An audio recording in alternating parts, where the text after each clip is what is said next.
Chers téléspectateurs, vous êtes toujours sujet un petit peu plus dans le bœuf politique qui reçoit aujourd'hui l'universitaire Thierry Joseph Amougou qui est en Belgique.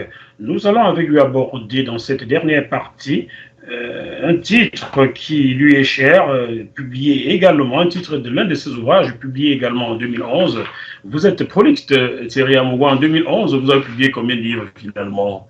2011, je crois que j'ai publié 3 livres en 2011. 3 livres. Oui. Bon, l'un de ces livres est intitulé Cinquantenaire de l'Afrique indépendante, 1960-2010. Enjeux de développement, défis sociopolitiques et nouvelles opportunités. Publié donc chez l'Harmattan à Paris en 2011. Pour vous, Thierry Amougou, est-ce que considérez-vous que les pays africains sont indépendants? Justement, j'ai écrit ce livre parce que c'est le cinquantenaire des indépendances. Indépendance théorique, hein, formelle, si on veut. Alors, c'est le cinquantenaire, je me dis, c'est sûrement l'occasion de faire un petit bilan, d'esquisser un bilan et de voir ce que ça a donné. Donc, ce livre part d'une idée, voilà, qui est celle-ci. Lorsqu'on parle d'indépendance, lorsqu'on parle de souveraineté, c'est généralement 3 choses. La première chose, c'est quoi? C'est être capable, tout simplement, de jouer au gendarme chez soi. Premier élément, la souveraineté, c'est ça. Lorsqu'il y a un problème chez vous, vous jouez au gendarme chez vous. Vous êtes capable. C'est pas le voisin qui vient le faire. Le voisin. C'est pas la France qui envoie l'armée au Mali ou non, c'est vous-même. Voilà. La deuxième chose qu'implique l'indépendance, la souveraineté, c'est être l'auteur de vos propres lois. C'est vous qui concevez vos propres lois. Ce n'est pas une constitution qu'on prend en recopie pour dire voilà, on a fait la constitution. Et la troisième chose. Vous parlez de ce phénomène qui fait que dès qu'on décide en France que le mandat présidentiel passe à 7 ans, les gens bougent en Afrique pour passer le leur à 7 ans également. Ça, on bouge en Afrique automatiquement. Ou alors, ce qui s'est passé avec la RDC, où ce sont les experts belges qui sont allés écrire la constitution en RDC. Voilà. Alors que nous sommes des pays indépendants. Autre chose aussi qui marque l'indépendance, ça c'est le troisième élément, c'est être capable de battre monnaie pour mettre en place une souveraineté monétaire. Donc, voilà les 3 principaux points qui permettent de juger l'indépendance. Et vous voyez là que vous avez une réponse tout de suite claire à votre question. L'indépendance africaine reste à parachever. Elle n'est pas encore réalisée au sens strict du terme, parce que l'Afrique n'est pas encore gendarme chez elle, ni au niveau continental, ni au niveau des pays. Lorsqu'il y a un problème en Afrique, on voit bien les gens qui viennent intervenir en Libye, c'est l'OTAN. Les gens qui viennent intervenir au Mali. C'est Nicolas Sarkozy. Voilà, justement, vous voyez. Ça veut dire que nous n'avons pas la... Moi, je n'ai pas peur qu'on m'attaque en justice. Hein. Je l'ai toujours dit, Nicolas, c'est quelqu'un que je connais. Le jour où il m'attaque en justice, je serais très heureux d'y aller. D'ailleurs, dans mon livre, je vous présente, ils ont vendu mon frère. J'ai dit cela et je l'ai envoyé à Jean-Yves Le Drian. Nous avons un ami en commun qui le lui a porté personnellement. Et je l'ai envoyé à Jacques Attali. Je l'ai envoyé à Bernard Pivot. Donc, si quelqu'un veut m'attaquer en France, on va très vite en justice. Ce n'est pas l'OTAN qui a attaqué en Libye, c'est Nicolas Sarkozy. Voilà. Donc, à ce niveau-là, on ne joue pas encore gendarme chez nous. Au niveau de la monnaie, je ne vous raconte pas, le franc CFA est toujours là. Je vois qu'il y a ça bouge un peu ces derniers temps. Au niveau, justement, de la souveraineté des lois, ce n'est pas le cas. C'est pas le cas. Nos lois sont souvent inspirées des systèmes qui existent déjà ailleurs ou alors des constitutions qui existent déjà ailleurs. Donc, tout le travail reste à faire.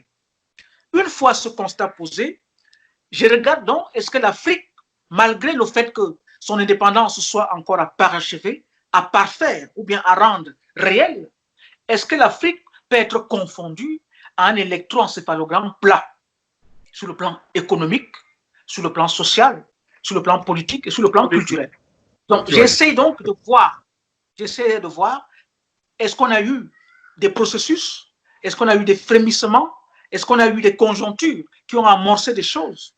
Et je me rends compte que sur le plan politique, on a eu une phase de conférence nationale souveraine, c'est-à-dire après les années 60, qui a été jusqu'à aujourd'hui la principale innovation politique africaine, parce que c'est le seul moment pour moi où l'Afrique a essayé de créer un truc de l'intérieur et de se transformer de l'intérieur.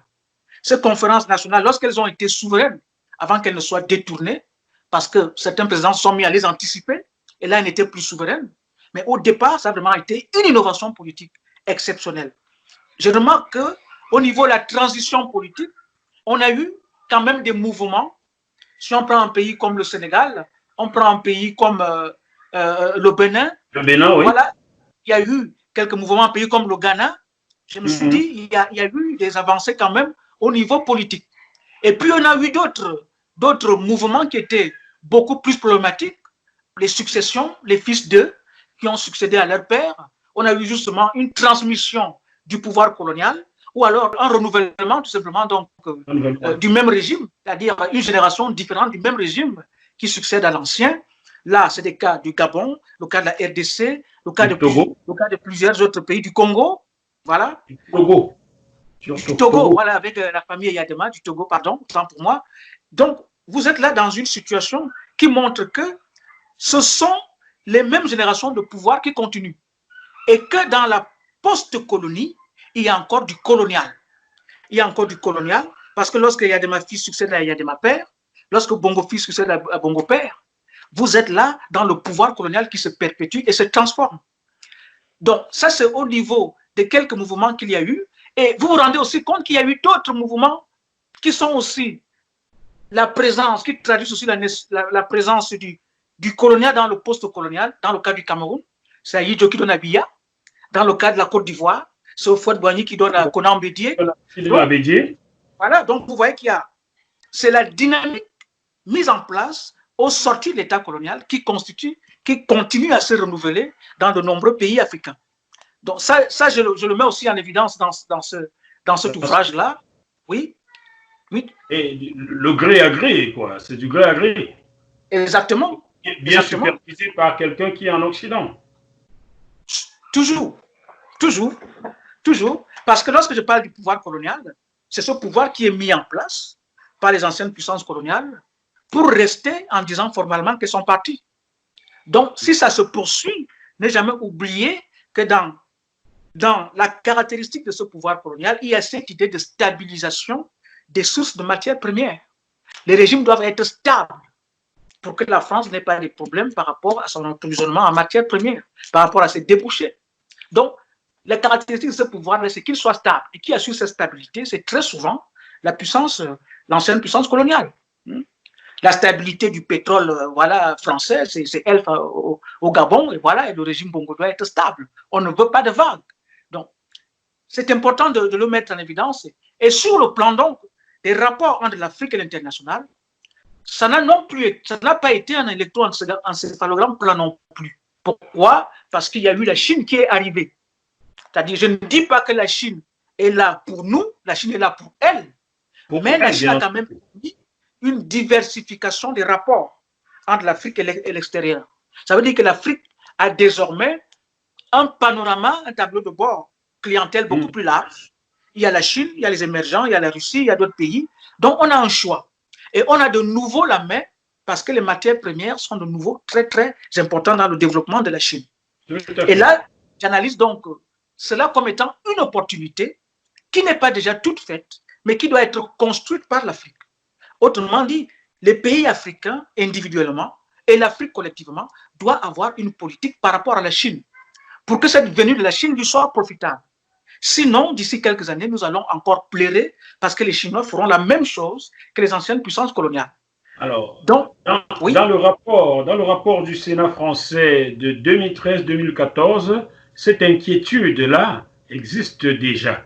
Donc, chers téléspectateurs, dans quelques semaines, vous aurez un travail de JMTV+, sur les 70 mesures préconisées par le Sénat français pour essayer de garder une petite place en Afrique. Donc, on en est conscient en France.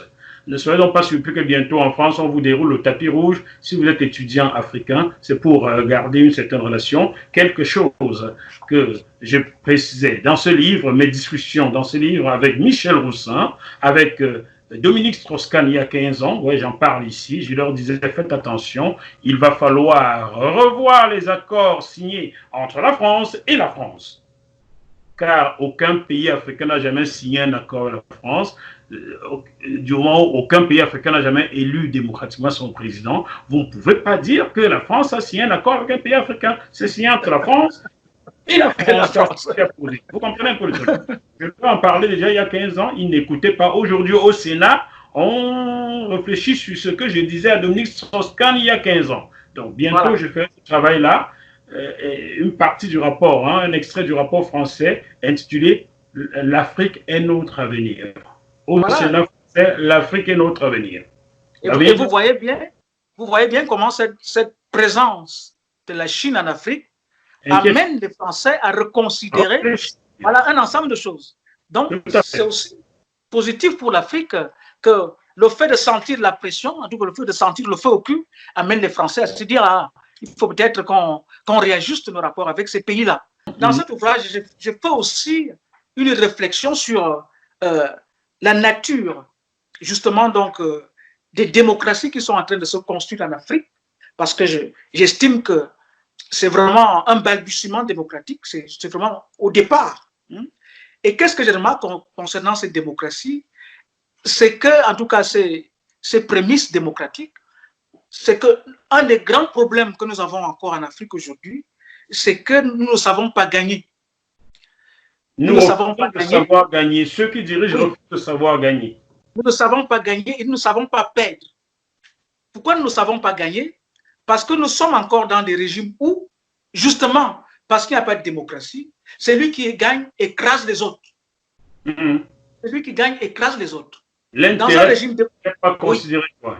Voilà. Dans un régime démocratique, lorsque vous perdez, vous savez que vos intérêts sont pris en compte parce que c'est un régime qui va s'occuper de l'intérêt général.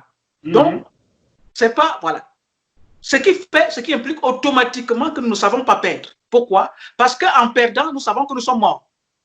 Donc, ça reste une question de vie ou de mort. C'est pourquoi nous avons encore du boulot à faire. Parce qu'on ne peut pas être démocrate si on ne sait pas gagner. On ne peut pas être démocrate si on ne sait pas perdre. Vous voyez? Et une fois, on ne peut pas savoir perdre si on redoute le pouvoir qui est en face. C'est-à-dire qu'on ne sait gagner et perdre que lorsqu'on sait qu'en face, mon adversaire a gagné, mais je ne risque rien. Les miens ne risquent rien. Ceux de ma contrée, de mon ethnie, de mon tribu, de ma famille ne risquent rien. Vous voyez? Là, on sait gagner et on sait perdre. Nous avons encore cet immense travail à faire. Autrement dit, nous ne sommes pas encore des modernes. On n'arrive pas encore à être modernes. Nous sommes encore dans une forme d'état de nature où, très souvent, notre liberté, notre réussite ne peut s'opérationnaliser qu'avec la mort de celui qui en a en face de nous. Voilà. C'est pour cela qu'on interpelle celui qui essaie de marcher, on met en prison. Et dans tous les pays d'Afrique centrale, c'est cela. Je connais Bertrand Zibi, ancien député qui a quitté les rangs d'Ali Bongo. Il est en prison depuis. Au Cameroun, Maurice Kamto et ses amis en prison. Moukoko au Congo en prison. Et cela ne pose aucun problème au pays dit démocratique pour faire le business dans ces pays-là. Voilà, dans le même ordre d'idées, chers téléspectateurs et chers Thierry Amougou, je vous présente ce livre de Pierre Moukoko. Voilà, Pierre Moukoko, c'est tout neuf, paru sur le même éditeur que le vôtre, l'Harmattan. Le titre, c'est « Relations Afrique-France, les gâchis français. Plaidoyer pour un changement de paradigme dans la politique africaine de la France », que je vous recommande. Vous pouvez le trouver sur Amazon ou chez l'Harmattan en France. Vous le commandez tout simplement et vous le lirez. Croyez-moi, il est très riche. Et en ce moment, les hommes politiques français planchent beaucoup sur ces livres. Je vous enverrai quelques extraits des journaux franco-français. Vous comprendrez que ces livres parlent beaucoup. D'ailleurs, Emmanuel Macron l'a reçu ces jours-ci. Pierre Moukoko le lui a personnellement envoyé. Voilà. Donc, vous permettez de faire la promo à l'autre. C'est très important. Bien, très important. Très important. Hein? Pour encourager les efforts. Tout à fait, tout à fait.